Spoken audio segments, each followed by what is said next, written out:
In this video, we're going to look at Acts chapter 27. So open your Bibles to Acts chapter 27. This chapter covers Paul's journey to Rome under arrest. He's to appear before Caesar. Now, it's not the full trip to Rome. It's just the sea voyage part of that trip. So the chapter opens with verse 1, and when it was decided that we should sail to Italy, they delivered Paul and some of the other prisoners to one named Julius, a centurion of the Augustan regiment. So Paul is now under the care/arrest of Julius, the centurion. It's interesting, one has said you could put a title over this chapter calling it, Paul carries the gospel to Rome, courtesy of the Roman government. And that's really what it was, courtesy of the Roman government. They paid for the boat ride and everything. Looked after Paul, cared for Paul, and so on. And as we see, as the chapter develops, that this centurion, Julius, became quite an admirer of Paul, we believe, and at least deeply respected him. It was one of the interesting things about the centurions that are recorded in the New Testament. All are presented in a quite a positive light. Now, I know they were not all good guys. History records that. A lot of the Roman soldiers were pretty rough. But all the ones mentioned, at least the centurions of the New Testament, are put in a pretty good light. And so Julius goes and he hires a ship from Adramyttium, which is on Mysia on the coast of Asia. Now, they didn't catch the ship there, but the ship was based out of that port. They're sailing from Caesarea on the Mediterranean coast next to Judea, in Judea. So we see another person in the boat along with Paul. We find in verse 2, Aristarchus, Macedonian of Thessalonica. Now we read about him in Acts chapter 19. He's involved in that great riot in the theater in Ephesus, and they would have torn him limb from limb there. It's also mentioned that he was a traveling companion of Paul. Then we find in Colossians chapter 4, verse 10, Aristarchus is or Aristarchus, however it's pronounced in English, is under house arrest in Rome. That we'll find when we come to chapter 28. Paul is 2 years in Rome under house arrest, and Aristarchus is with him there. Colossians chapter 4, verse 10 notes this as a fellow prisoner of Paul. So he's Paul's companion and helper, and he's with them all the way. But he was originally from Thessalonica, from the assembly in Thessalonica. So Paul has these faithful ones with him, like Luke. Luke has joined. We see that in verse 1 where it says, we should sail to Italy. You know, Luke now has joined Paul as well. He hadn't been with Paul for about 2 years, for Paul was, under arrest in Caesarea. He had to stand before these tribunals, these examinations under Felix and Festus. So now that Paul is out of the jail or the palace, the praetorium there in Caesarea, on this way to Rome by ship, Luke joins him and records this journey, in which we get so much detail, probably more detail in this chapter about this event than any other chapter or any other event, I should say, connected with Paul in the book of Acts. But we may comment on that a little more when we come to the close. Why is that? Why are we getting so much detail here about this trip? But I better move along because I want to make it too long. But just by way of introduction here, we've mentioned these points. And so it says in verse 3, the next day we landed at Sidon, which is on the coast, the Mediterranean coast there, which is today Lebanon. And it mentions that Julius, the centurion, treated Paul kindly and gave him liberty to go to his friends and receive care. Now, there's probably an assembly by now in Sidon, and Julius lets him out. So we see that as far as Julius, the centurion, is concerned, Paul's no ordinary prisoner. You wouldn't think that, a prisoner would be let loose, but I don't think Julius viewed Paul that way.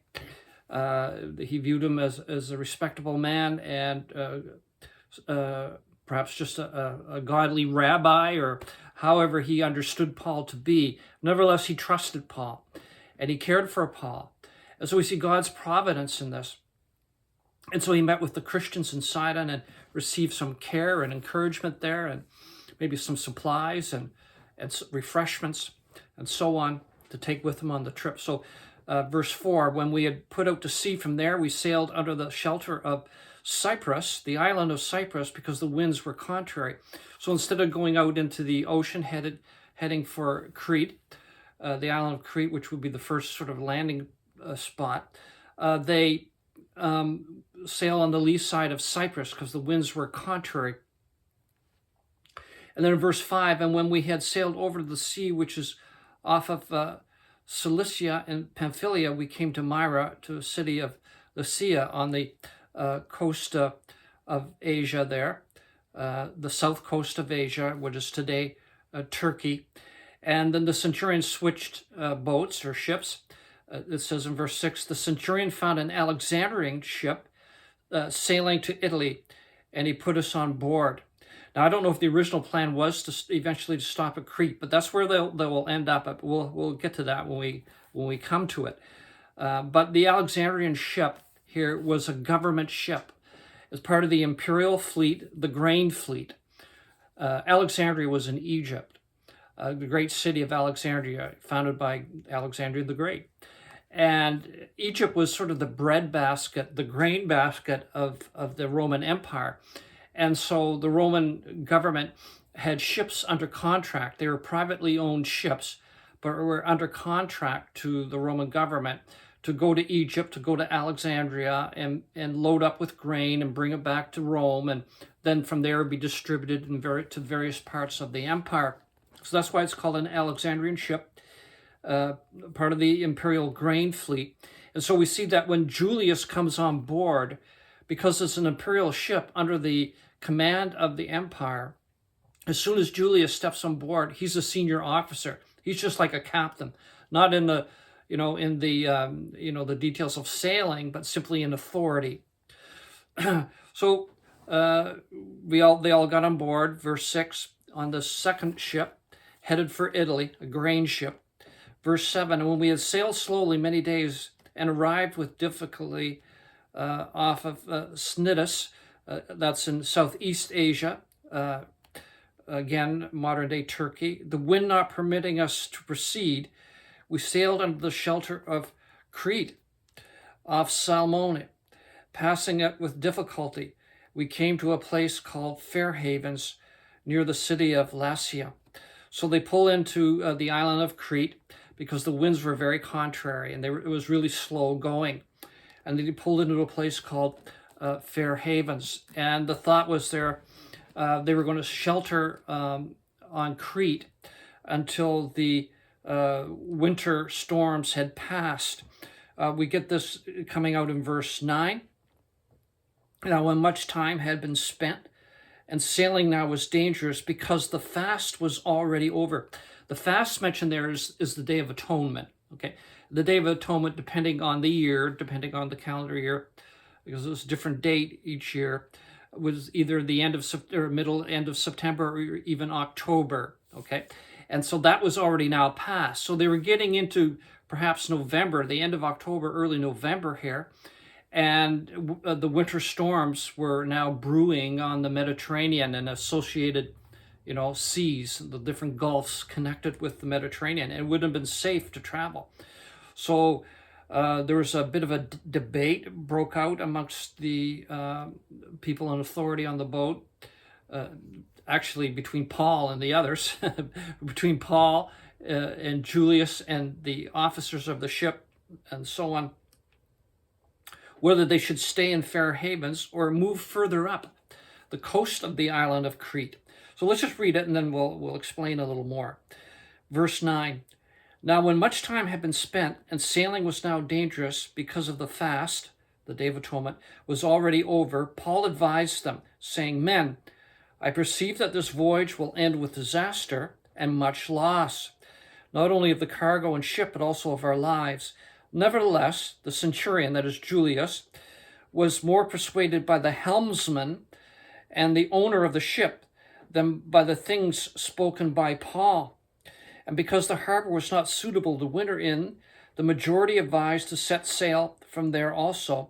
if by any means they could reach Phoenix, a harbor of Crete, opening toward the southwest and northwest, and winter there. So the debate was this.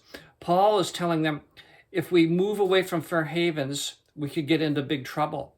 He had a sense in the spirit that there was going to be disaster at the end of this, and they should just stay put on the port of Fair Havens on the island of Crete.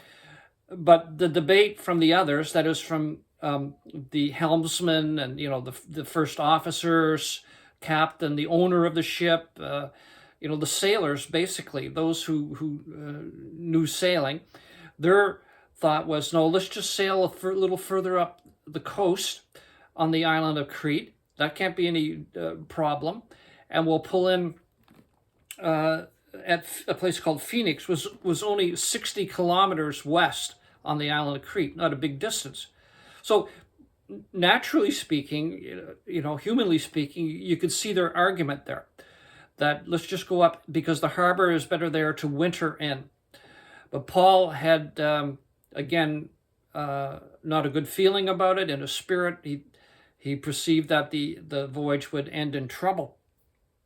But the centurion, Julius, we see in verse 12, went with the majority.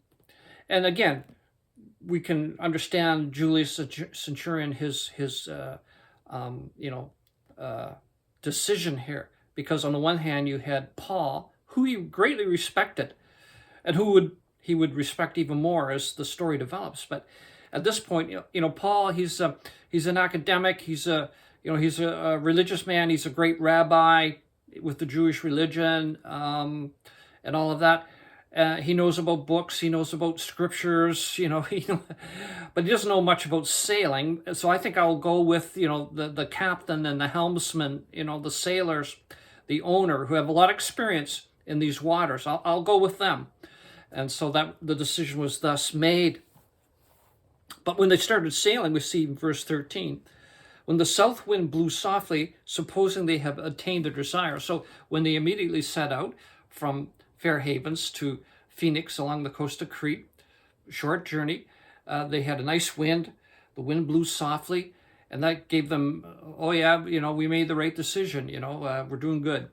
We're going to get into Phoenix, and then we'll stay there for the winter. They sailed close by Crete, the end of verse 13. Then verse 14, but not long after, a tempestuous headwind arose called Euroclydon,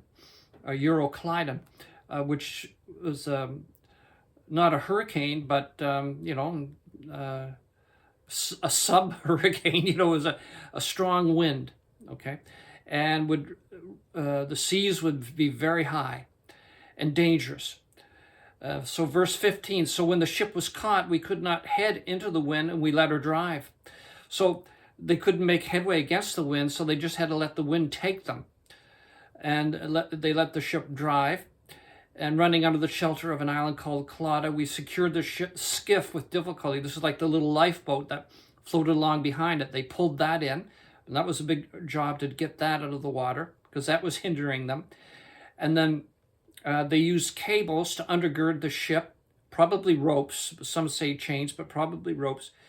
Fearing lest they should run aground on the Syrtis sands, they struck sail, and so we were driven. So this is a method, it's called frapping. They wrap these ropes underneath the ship and around the ship, and then they would, winch it tight, and would make the ship more secure against the strong waves. At least that was the thinking. And then verse 18, and because we were exceedingly tempest-tossed, the next day they lightened ship, and on the third day we threw the ship's tackle overboard with our own hands. They started to lighten the ship, and then even started throwing the tackle overboard. And the only thing they were keeping on was that which was of absolute necessity. They were in trouble. And so instead of now landing at the port of Phoenix on the island of Crete, they were now in the Mediterranean Sea, going out into the western part of the Mediterranean Sea. We'll say a little bit more about that in a few moments. And then we get verse 20, now neither sun nor stars appeared for many days, and no small tempest beat on us, and all hope that we would be saved was finally given up. So you can see that it was a pretty dark situation on board the ship. The sailors, Julius and his prisoners, and the captain, everybody, they're pretty well discouraged. They feel, well, this is the way it's going to end. We're not going to survive this. We've made a mistake. We've been driven out into the ocean, the deep ocean, and we're in the middle of a storm. And they knew enough that they felt that they would not survive this. However, verse 21, but after a long abstinence from food, probably because they couldn't eat, it was too rough, they were just hanging on for dear life. Then Paul stood in the midst of them and said, men, you should have listened to me and not have sailed from Crete and incurred this disaster and loss. So Paul gives them a little reminder that they should have listened to him. And this is what we see this with Paul. I don't think he was. This was an evidence of any hubris on his part, or I told you so on his part. But Paul had a certain gravitas, and a certain authority, and God was with him. And there was a reason for this, because God would eventually be speaking to these men, and especially Julius, I believe, and they would have a different view of Paul by the time they come to the end of this. So there's nothing wrong with what Paul is doing here, as maybe some have suggested. And then in verse 22, and now I urge you to take heart, for there will be no loss of life among you, but only of the ship. For there stood by me this night an angel of God, to whom I belong and whom I serve. I love that expression, to whom I belong. We've been purchased with a price. We're not our own. We belong to God if we're a believer in the Lord Jesus Christ, and whom I serve. And everyone who belongs to Christ ought to serve him. And so this is Paul. He's identifying the God to whom he belongs, the God that appeared to him and in the night, who said sent to him an angel, and who confirmed that none of the lives of the people on the ship would be lost, saying in verse 24, do not be afraid, Paul. You must be brought before Caesar, and indeed God has granted you all those who sail with you. Well, all who sail with Paul will not be lost. We can look at that as a spiritual metaphor, can't we? Paul's doctrine. But apart from that, just in practical terms, Paul must be brought before Caesar. God had ordained that Paul would testify of the Lord Jesus Christ before the Roman emperor. And so he was going to get there, right? Storm or no storm. God was going to get him there. We see Paul's importance in the counsels of God in this matter. And because so, God was going to have mercy on everyone else on the ship. The Roman centurion, the sailors from whatever country that they emanated from, the captain, the owner probably from Rome itself, the prisoners, whoever they were, the other prisoners, all would survive this trip. Paul was told this by the angel of God. Verse 25, therefore take heart, men. I love this. Therefore take heart, men, for I believe God that it will be just as it was told me. However, we must run aground on a certain island. So Paul's actually prophesying here what was going to happen.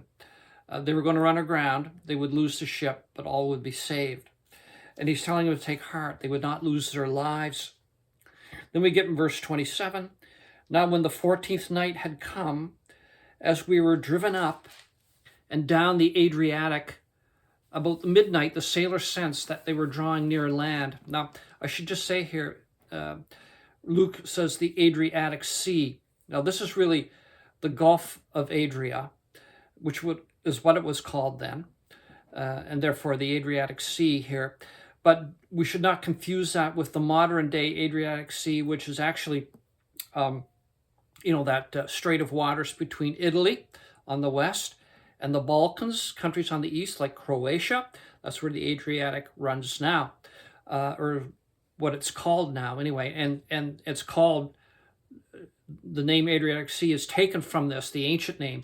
But The Gulf of Adria, or the Adriatic Sea that's mentioned here, is actually the central Mediterranean, which that's what Luke is talking about here. They're out in the central western Mediterranean, bobbing up and down the ocean. They were not up in the strait named the Adriatic Sea between Italy and the Balkans. Just for clarity there, in case there's any confusion with the modern day map. But Luke is really accurate. And so just a little clarification here. But notice, about midnight, the sailors sensed they were drawing near some land. You know, back in the seafaring days that we're speaking of here, travel by ship on the ocean was hazardous.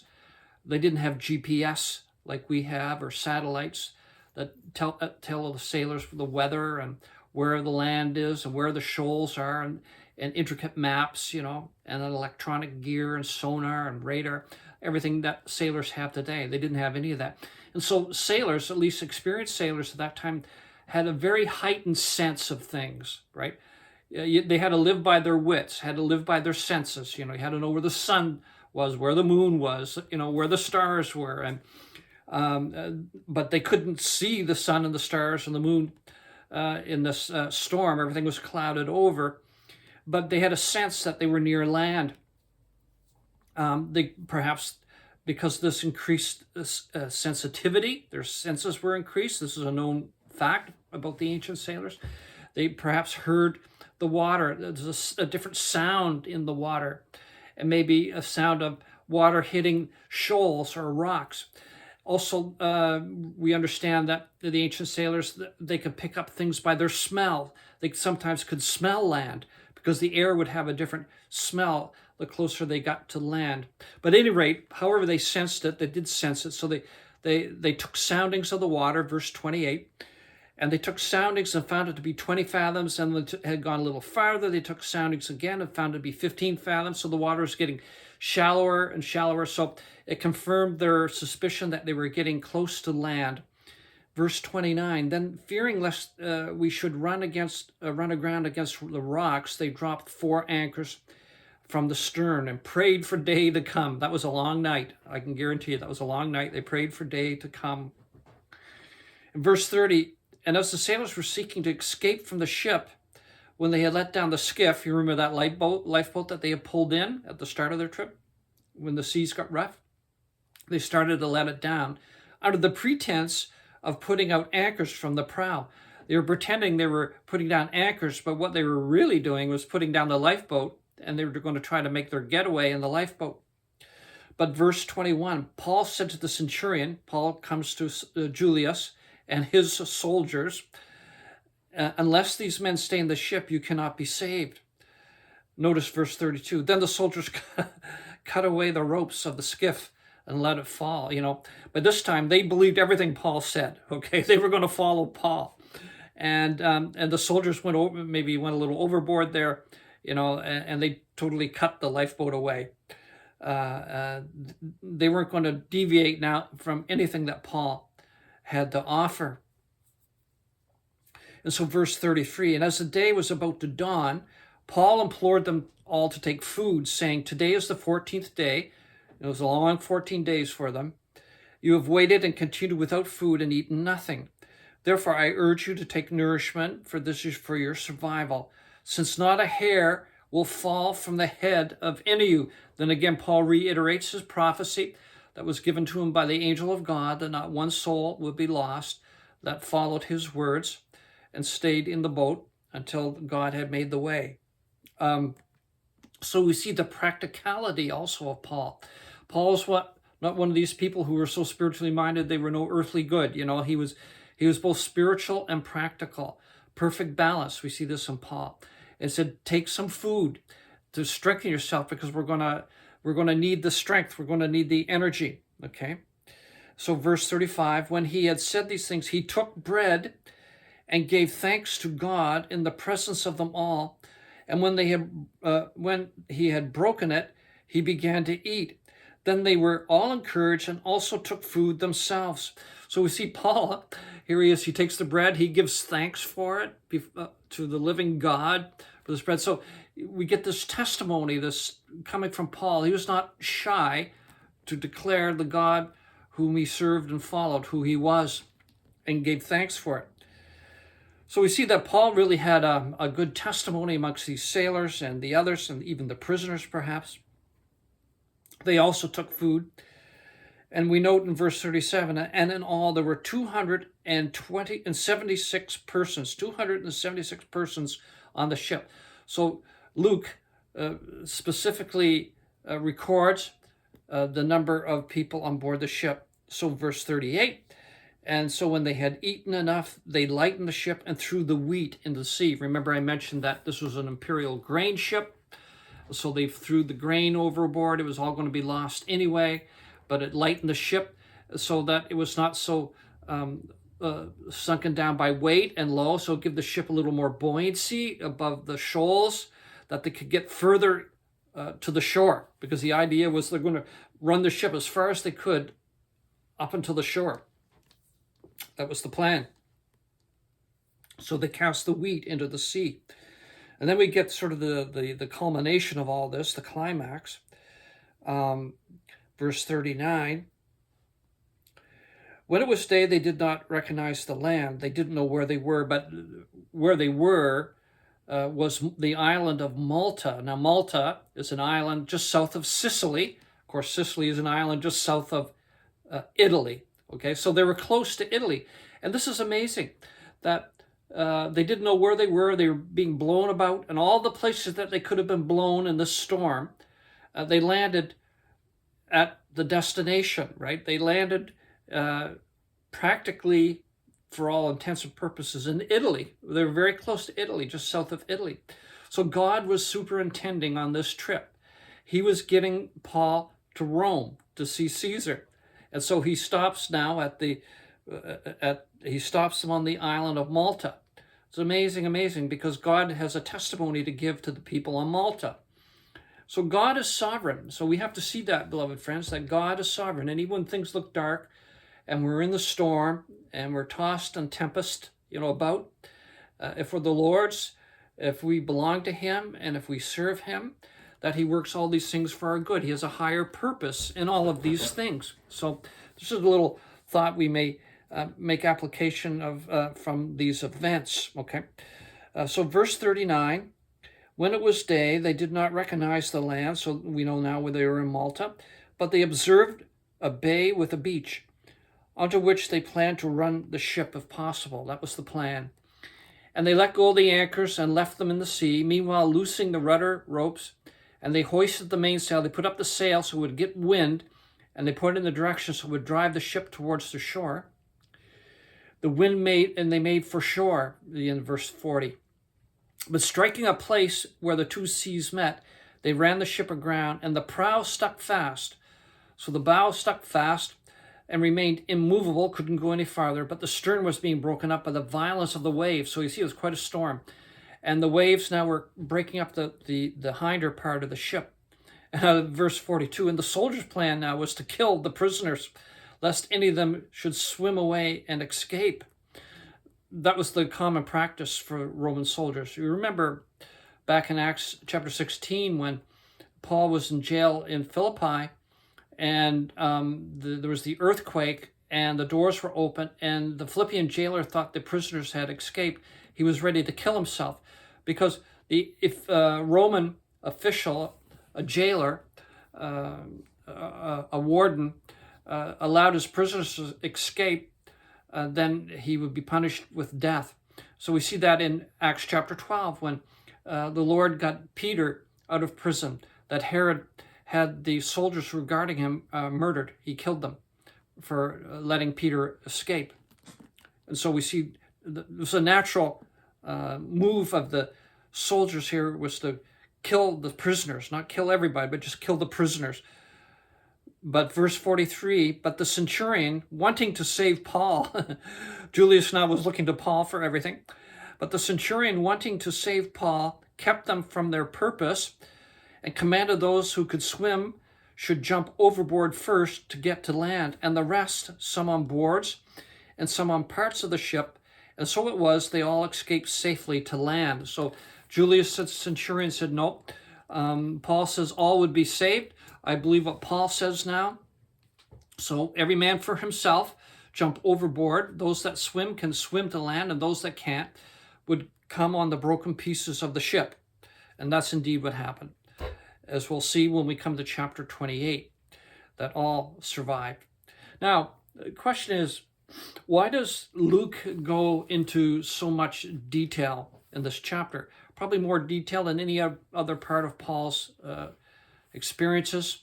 You know, some have questioned this and said, well, wouldn't it have been more valuable, perhaps, for example, to go into more details when he was visiting the assemblies in Greece or Asia, some of his give more of his interactions between the saints there and more details about that would have been more helpful, useful for us. Why does Luke go into all this detail? Well, if you just turn over to 2 Corinthians chapter 11, Paul there recounts his experiences, his sufferings really, as an apostle of God. And so 2 Corinthians chapter 11, verse 25, after recounting some of the things that he suffered, you know, his labors, his imprisonments, you know, the different times that he was scourged by the Jews and so on, and being stoned. But he mentions in verse 25, 3 times I was shipwrecked, a night and a day I have been in the deep, in journeys often, perils of waters and perils of robbers, and so on and so on. But he mentions here in verse 25, 3 times I was shipwrecked. Now, 2 Corinthians was written before the events of chapter 27 of Acts. Paul, by the time of their crashing on the island of Malta, the shipwreck, had already written 2 Corinthians, actually about 3 years previous to this. So chapter 27, the shipwreck of Acts chapter 27, is actually Paul's 4th shipwreck. 2 Corinthians 11 verse 25 mentions he had 3, so we can add this 4th to the list. And so Luke expounds upon the details here and gives us sort of a snapshot of who the Apostle Paul really is, just through the details and how he reacted under the stress and how he was the Lord's servant and how the authority that had been given to him of the Lord. I believe all these details really, really reinforce this and bring this out. There's another aspect here too. I'm not going to go into the details of it, but some have seen Acts chapter 27 and the sea voyage as sort of a bit of an allegory, and there's something to it, a bit of an allegory, a bit of a prophecy of the history of the church, how the church sets out with Paul under arrest. The church history sort of begins really with Paul, as we see the close of Acts, as the history of Christendom unfolds, of the church unfolds, Paul under arrest, but it ends with a shipwreck.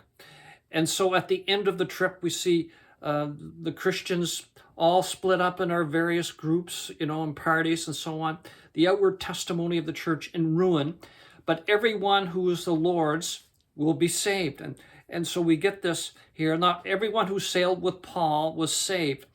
All the Lord's own will be saved. Not one will be lost. Not one of those who belong to Christ will be lost in the end, regardless of the breakup of the outward testimony of what we call the church. Okay, Christendom, whatever name you want to put on it.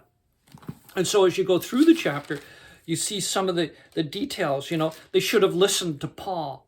And when they didn't listen to Paul, then they got into trouble. And that's exactly church history. You know, in church history, as soon as Paul's doctrine was dropped, the church descends into the dark ages. And we see that in verse 20, when neither sun nor stars had appeared for many days. No small tempest beat on us, and all hope that we would be saved was finally given up. And so the dark ages, the heavenly calling was lost. Justification by faith was lost. But then we see in verse 21, after a long abstinence from food, then Paul stood in the midst. Then we see Paul coming to the fore. And so we see Paul, the doctrine of Paul, justification by faith, coming forth in the Reformation, and then the heavenly calling coming forth later, and the recovery of the truth in the 19th century, the hope of the Lord's covering. So all these things can be sort of gleaned from here. You know, sometimes we have to be a little careful of over-allegorizing. That's a danger, especially from the New Testament. Okay, we want to use caution in that, but there is something to it. And I'm not going to go into all the details of it in these expositions. It's not really the point of these videos. But for those who are interested in it, I would recommend a booklet, and that's by Gordon Hayhoe. And the title of the booklet is Paul's Voyage from Fair Havens to Melita. And you can get it through Bible Truth Publishers in Addison, Illinois. They're the publishers of it. I'm sure through Believer's Bookshelf, both Canada and the U.S., they may have it in stock, and if they don't, they can order it in as well. So either three of those places, you could probably get this little booklet. And the author, Gordon Hayhoe, goes into the details much more than I have here. I just wanted to touch on it because we're trying to find the reason why we get so much detail on this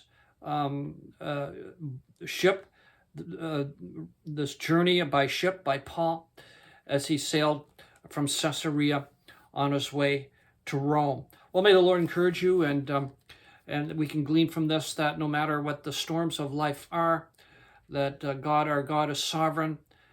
He works all things for our good. He has a higher purpose, and we can trust in his dealings with us. Amen.